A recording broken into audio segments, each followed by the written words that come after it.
So I was thinking, and you know what we don't have on this channel yet? What's that? Superheroes. Superheroes? Like Superman and Wonder Woman? Exactly! They're like modern day myths and legends. We should totally talk about them, don't you think? You do have a point there. Hercules and other Greek heroes have similar origin stories and powers as superheroes do today. Exactly! And every superhero needs a good origin story. I heard this one once about a man. His parents died when he was really young, and he used his extraordinary wealth to help others. That one's Batman. He's one of my favorites. No, not Batman. Bruce Wayne used his money to make a suit to beat up thugs in alleyways. St. Nicholas actually helped people. Saint Nick? You mean Santa Claus? Technically, I mean St. Nicholas, but I'll get into that. Hey, lore lovers! You know, according to some scholars, they actually believe that some legendary characters, like Hercules, actually existed. Through oral tradition, his feats became greater and eventually passed into mythology, becoming part of the ancient Greek mythos that we all know and love. And it's not only in Greek mythology either. In one Hindu legend, it is said that the gods created a bridge between India and Sri Lanka. This was thought complete fiction until we discovered what we now call Adam's Bridge. It's a limestone bridge that connected the two lands but has now been submerged. Is it possible that these characters across mythologies actually existed at one point? It's entirely possible, and we don't need to look any further for evidence than St. Nicholas. Now, this video will be separated into two parts. The first, talking about the actual person, St. Nicholas, and the second will cover the legend he became, who we so affectionately call Santa Claus. Santa! You mean Santa Claus is real? Of course he is!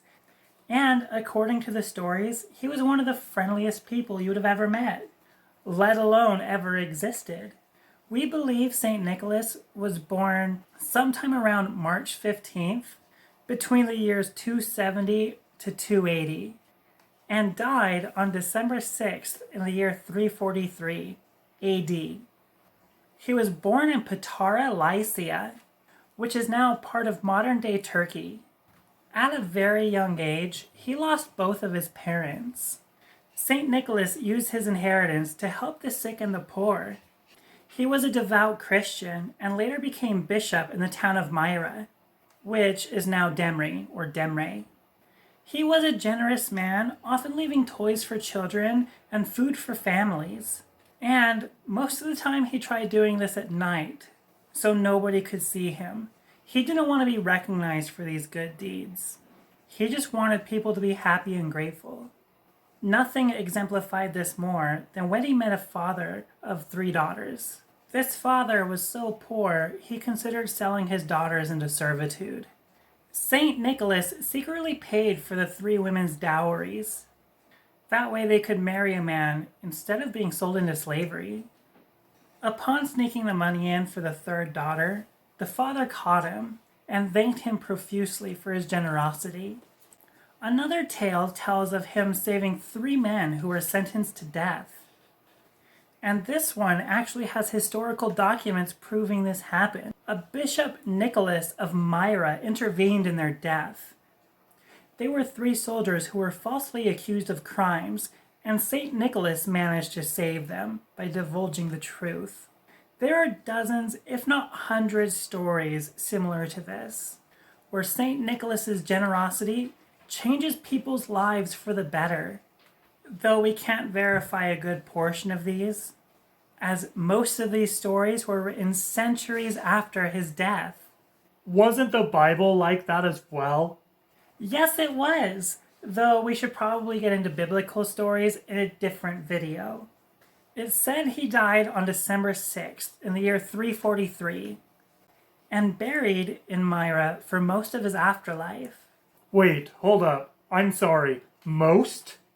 Most of his afterlife? Did he come back from the dead to keep giving people gifts? No wonder he would go out at night. I would be scared of zombie Santa crumbling down my chimney too. No, not quite that macabre. Stories of his generosity and his reputation for gift giving spread even after his death. He was such a revered person that his story spread everywhere. Eventually, the church even made him a saint. And the early Christian church heavily believed in holy relics. These artifacts created miracles, healed the sick, saving the impoverished, and much more. Through the grace of God, these objects were graced with incredible power.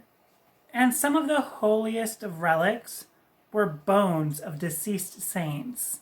So they dug up his grave and dispersed his bones. The bones were sent to churches, diplomats, royalty, and others the church deemed worthy of having them. They were great bargaining chips, and some of the bones were just chips off of a shoulder blade. You know, I would be thinking the saint would haunt me if I dug up his grave and dispersed his bones everywhere. I mean, the phrase, no rest for the wicked, should mean we leave the dead good people alone. So instead of giving away bones of the saints who actually did good in their lives, let's just give out bones of the people who kidnap children. Who would want bones from someone like that? Exactly! Almost like we should leave the dead alone. This lasted until the Reformation of the 1500s. And this Reformation created Protestantism. Along with that, this got rid of honoring or worshipping saints and holy relics in general. But the stories of St. Nicholas persevered, especially in Holland. The Dutch continued to honor St. Nicholas. The date of his death even became a holiday, being the Feast of St. Nicholas or St. Nicholas Day. And this was December 6th. Children would leave their shoes out the night before, and in the morning there would be gifts. Around this time, in some Germanic cultures, the story of St. Nicholas began to meld with Krampus.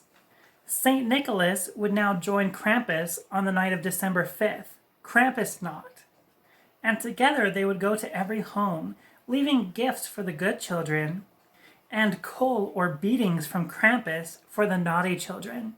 This tradition spread, especially as the Dutch immigrated to other lands. They brought the traditions to America in the late 1600s to early 1700s. And in Dutch, St. Nicholas is actually Sint Nicolaas, and his nickname was Sinterklaas. Hey, that sounds like Santa Claus. From there, it was just a matter of time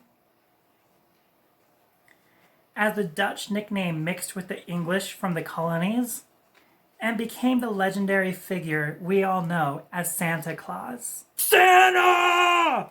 Well, lore lovers, what do you think?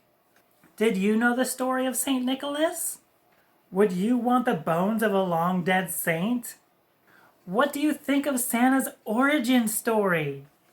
Let me know in the comments down below. Don't forget to like and subscribe, and hit that bell notification icon to be alerted for when the next video becomes available.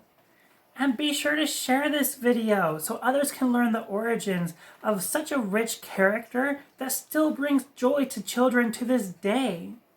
And until next time, lore lovers.